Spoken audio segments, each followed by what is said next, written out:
So let's talk about Aftershock Sett. This is how it works. When you are against a champ that has only an engage, but they don't have a way out, let's say, I could give three examples. Shen, Urgot, Jax, right? I had two games today where I went Aftershock Sett and I was against a Jax and a Shen.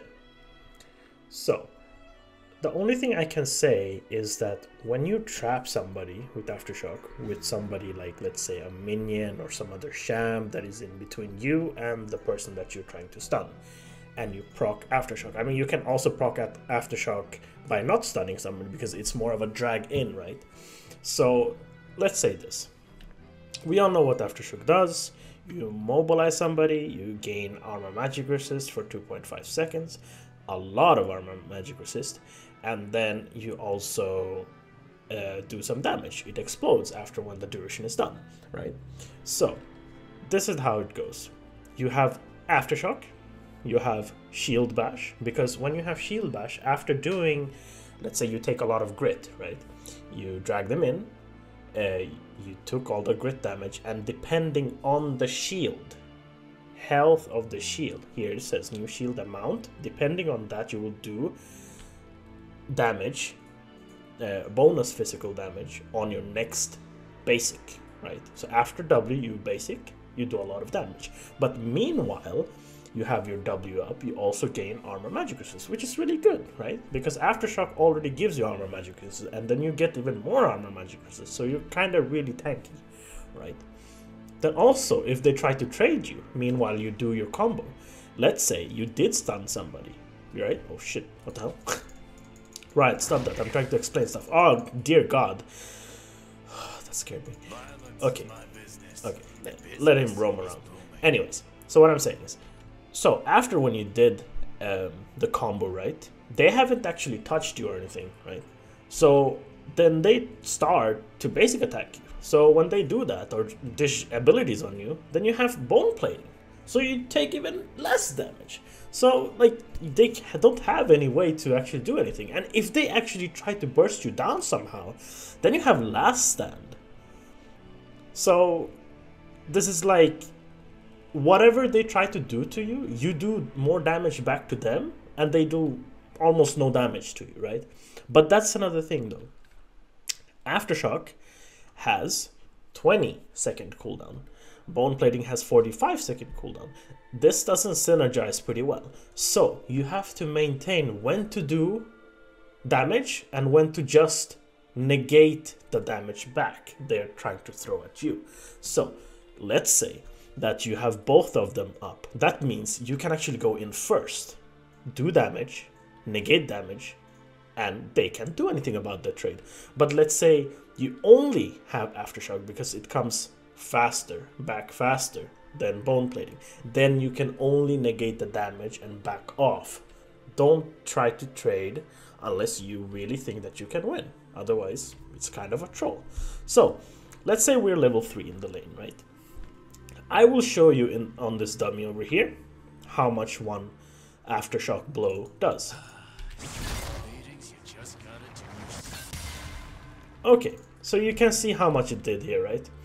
100. So this is my E damage plus the Aftershock. Here, 32, by the way. So that was only the E. Let's say we try to do a full combo, right? In level 3, and we are in the minion wave, we can try to do this with the help of the scuttle.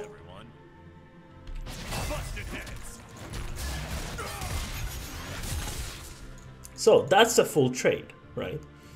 You can see how much damage I did. Around level 3, this is a lot of damage. Meanwhile, they won't even do half of that damage to you. Because, first of all, you gain, what's it called, armor magic resist from Shield Bash. And it also has an effect of 2 seconds. So meanwhile your shield is on, you have that much armor magic resist. And then bone plating, if they try to, try to damage you, they won't do anything to you. So yeah, so that's like the early part, right? Let me show you what happens when you are full build and against a lot of champs, right? Okay, so now I have my full build, right? What's with the Gore Drinker and why are you going Aftershock? Well, you see here, when you actually try to go in and do the fight, you are supposed to be the meat shield. If they burst you down, you don't have any way to answer that to your team that, hey, my tank just died to all those bursts. What is going on? If they lose their front line, then they will just straight up blame you. So that's the thing.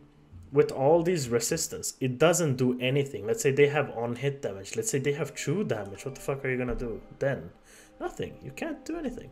So this is where Aftershock kind of comes in handy, because now you can see how much armor and magic resist I'm getting. And look at the bonus magic resist there. That is going to be a lot when I actually, dish out. You will see right down here when I proc the Aftershock, okay? But first of all, let me tell you, this is a tank. 4k HP, 200 armor magic resist. This is, let's say, well, an ADC, and this is, let's say, a mage, right? 80, let's say, 60, yeah, no worries. So what we're going to test here is how much damage would you do in late game with this build, and Aftershock would come in handy. I know these things won't do damage to you back, but you will get a hunch. So let's see.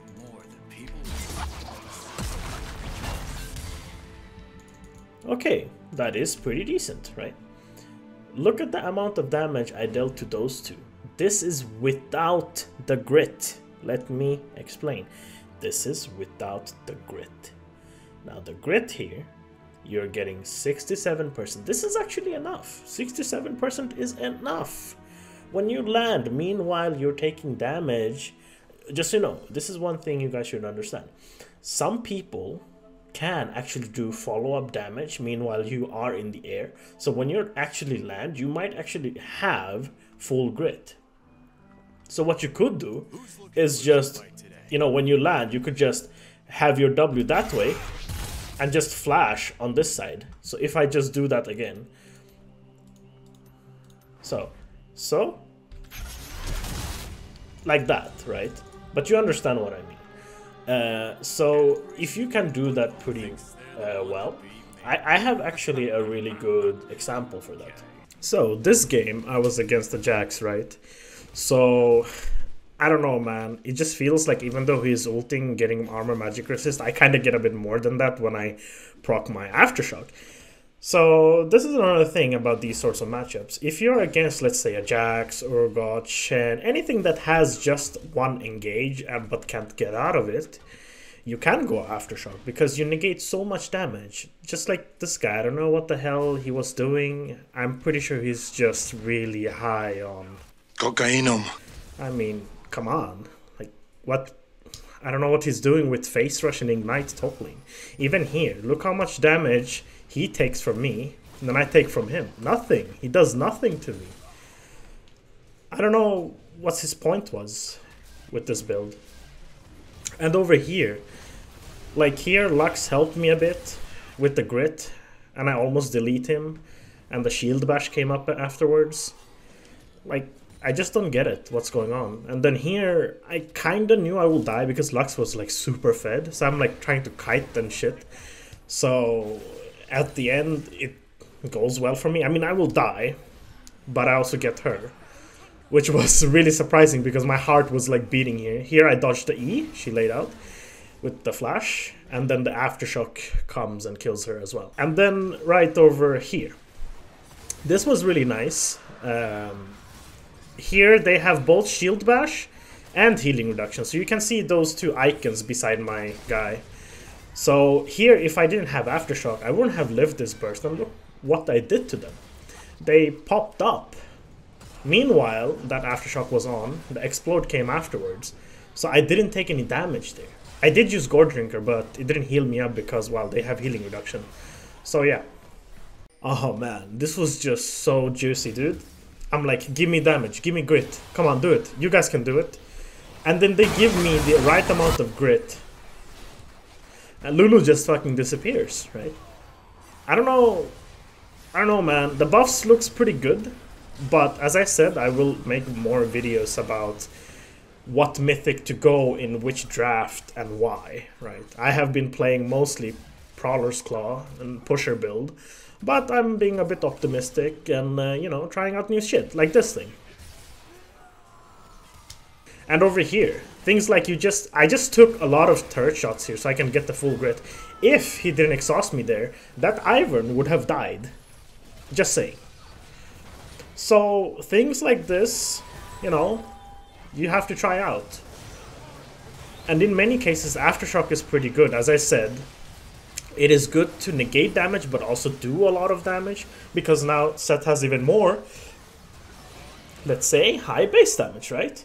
And because of it, it kind of helps, like, you don't take damage, you do more damage, right? So you kind of win a lot on that. I don't know what this Tristana was doing, going as an ADC into the bush, face checking. These are the small things that puts people really behind. So yeah, that's it. I will also show you guys the build.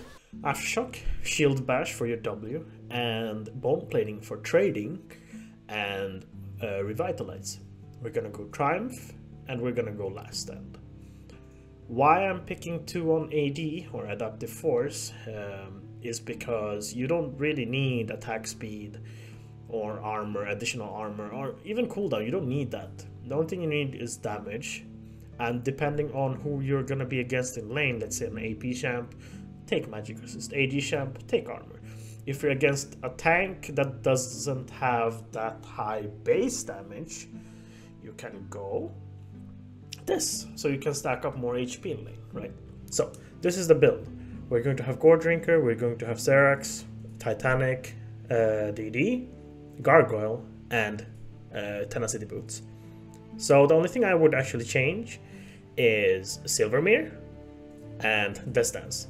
Depending on if they have a lot of CC but also AP damage, you can go Silvermere instead of DD. But if they have a lot of AD damage, then I recommend going just DD as 4th item. So you can just switch in between these two depending on, you know, the matchup, the draft. And the other thing is, I recommend going Tenacity Boots because we don't have Tenacity from, you know, Precision Tree. We have Last Stand and Triumph. So you can actually go this. Even if they don't have any AP, right? You can still go Silvermere Dawn because it gives a lot of MR. Well, 35, but still. What happens is that here on the passive it says 40% tenacity. This plus what you get here is a lot. 70% tenacity is still a lot. So yeah, you also gain slow resistance. So yeah, and this is up to 3 seconds. So in a really big team fight, 3 seconds in a team fight is quite a lot. So this is gonna be here in the build. We also have 2 sorts of boots depending on, well, AD, AP heavy, CC heavy, you can choose yourself. Why I also have the CDR boots is because in some cases, let's say they have assassins, right? And they have really low cooldown on their abilities. But you already have things that, you know, negate a lot of damage. You can heal up, you can, you know, shield, and also a lot of MR, armor, magic resist, you know, all those things that you need.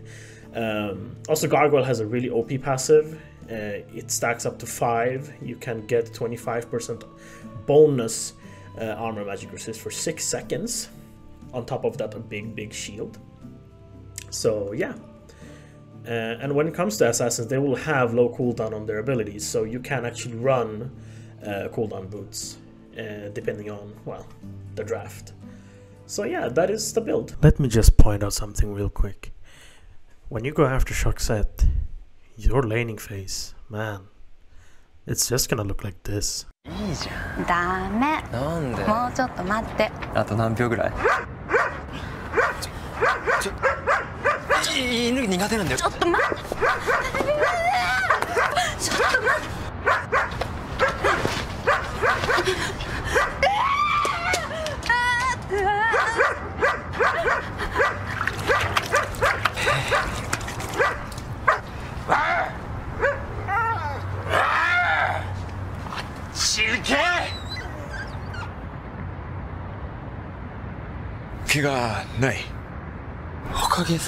If the joke wasn't clear to you guys, what I wanted to actually show here is that Aftershock Sett is hidden powerful, you know?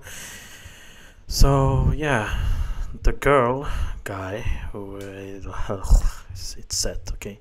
And the other guy who is seeing all this thing happening, it's your laner. And yeah, what else? The dog here is obviously Riot, because they decided to buff us. So, yeah, that's about it. Don't forget to pray to Mentor's God.